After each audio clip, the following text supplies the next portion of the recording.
Bon, maintenant, or, quand tu viens à Jésus, tu es sous, ça veut dire que c'est la loi qui te guide d'abord.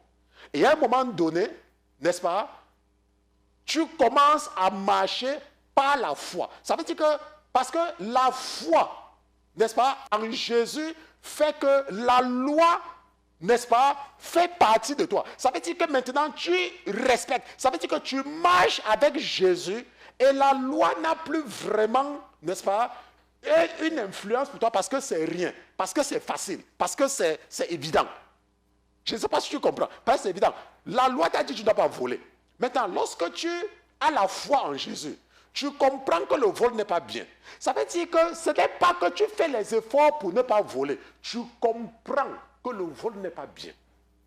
Ça veut dire que tu n'es pas sous la dictature de la loi. La loi, en fait, est en bas de toi parce que tu comprends. Lorsque la loi te dit que Marie aime ta femme, maintenant pour toi, aimer ta femme, c'est naturel.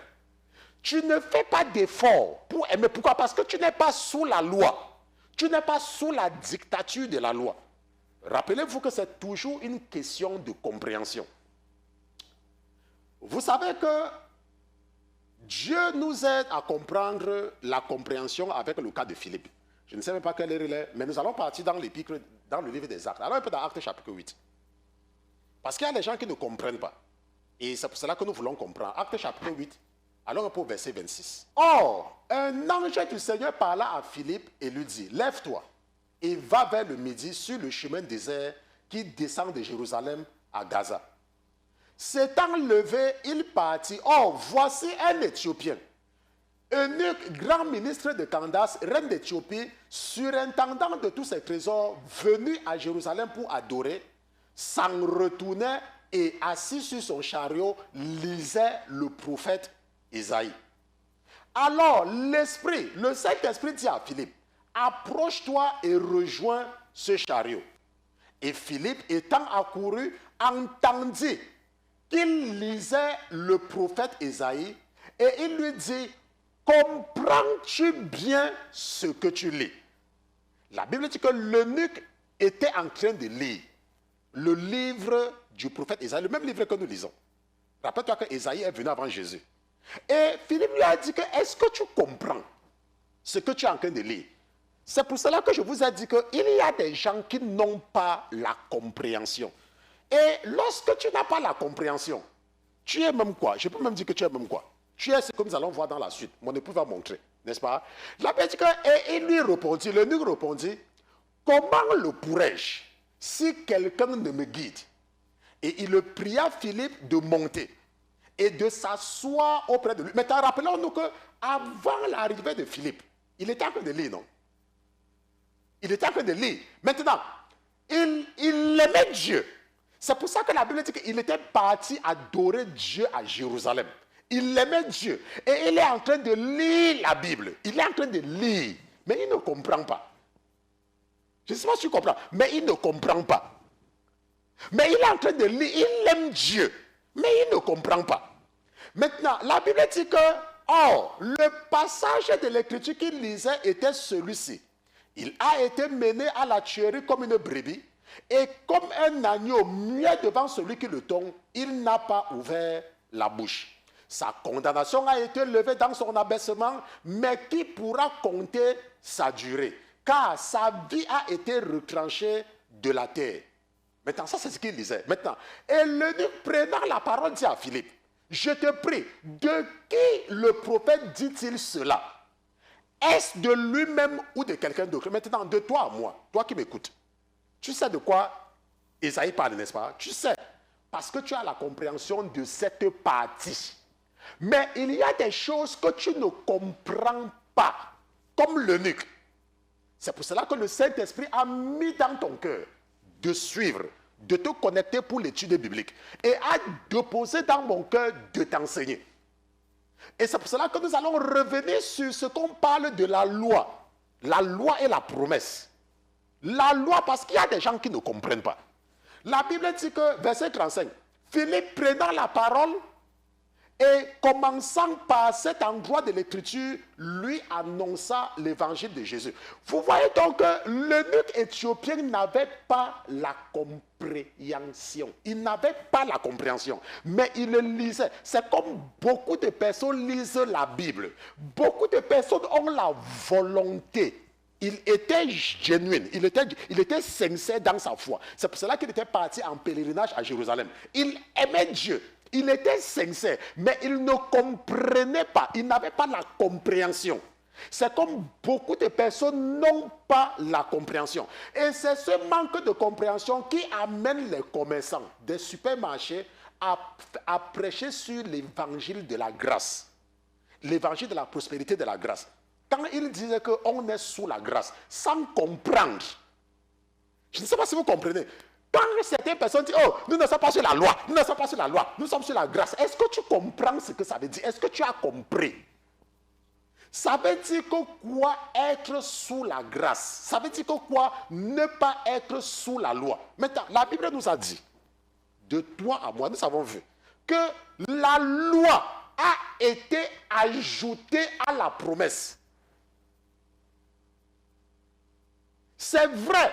Nous ne sommes pas sauvés par la loi, mais par notre foi en Jésus. Mais la Bible dit quoi? Que la loi a été ajoutée à la promesse. On est sur la grâce, on est sur la grâce, on n'est plus sur la loi, on n'est plus sur la loi. La Bible dit que la loi a été ajoutée. Pourquoi? À cause des transgressions. Donc tu ne peux pas me dire que, oh pasteur, ça c'est l'Ancien Testament. Qui t'a dit que ça c'est l'Ancien Testament? Pour ton information, la Bible, quand on dit la Bible c'est l'Ancien Testament et conjonction de coordination, le Nouveau Testament. C'est ça qu'on appelle la Bible. L'Ancien Testament à lui seul n'est pas la Bible, c'est l'Ancien Testament. Le Nouveau Testament à lui seul n'est pas la Bible, c'est le Nouveau Testament. La Bible, c'est l'Ancien Testament et le Nouveau Testament. Et nous savons très bien qu'une conjonction de coordination est vraie si et seulement si les deux conditions sont réunies. Si tu as fait, si tu as fait ça, ok, et, ok. Maintenant, ce qu'il faut donc comprendre, c'est que il ne faut plus... Je vous ai donné l'exemple de mon collègue, n'est-ce pas? Mon collègue, il veut me dire ce que je dois faire alors qu'il ne comprend rien. Ok? Il ne faut plus te laisser embobiner par les commerçants de supermarchés, les managers, qui sont là pour se faire de l'argent, qui te disent que nous ne sommes plus sous l'Ancien Testament. Laisse-moi te dire, c'est un mensonge qui vient des profondeurs de l'enfer. C'est un mensonge, ça vient des profondeurs de l'enfer. Parce que Jésus lui-même a dit, Jésus lui-même, que si quelqu'un tente d'enseigner aux gens de ne pas respecter les lois de l'Ancien Testament, que la personne là, son jugement sera terrible. C'est Jésus lui-même. Et nous sommes des chrétiens. Nous sommes les disciples de Jésus. C'est pour ça qu'on dit que nous sommes chrétiens, disciples de Christ, n'est-ce pas? Maintenant, ce que nous devons comprendre, donc, c'est que quand tu meurs, on te juge et on va te juger avec la loi. Mais quand tu es sauvé, ce n'est pas la loi qui te sauve. Pourquoi? Parce que quand tu as la foi en Jésus, tu es au-dessus de la loi. Tu n'es plus sous la loi. C'est que la loi est maintenant ici. C'est pour ça que la Bible dit que quoi? Que l'homme spirituel juge de toutes choses. Toi, tu es au-dessus de la loi. Quand tu as la foi en Jésus. Parce que quand tu as la foi en Jésus et que le Saint-Esprit opère en toi, le Saint-Esprit t'aide à éviter. C'est comme moi, un jour, j'étais en train de prendre le train.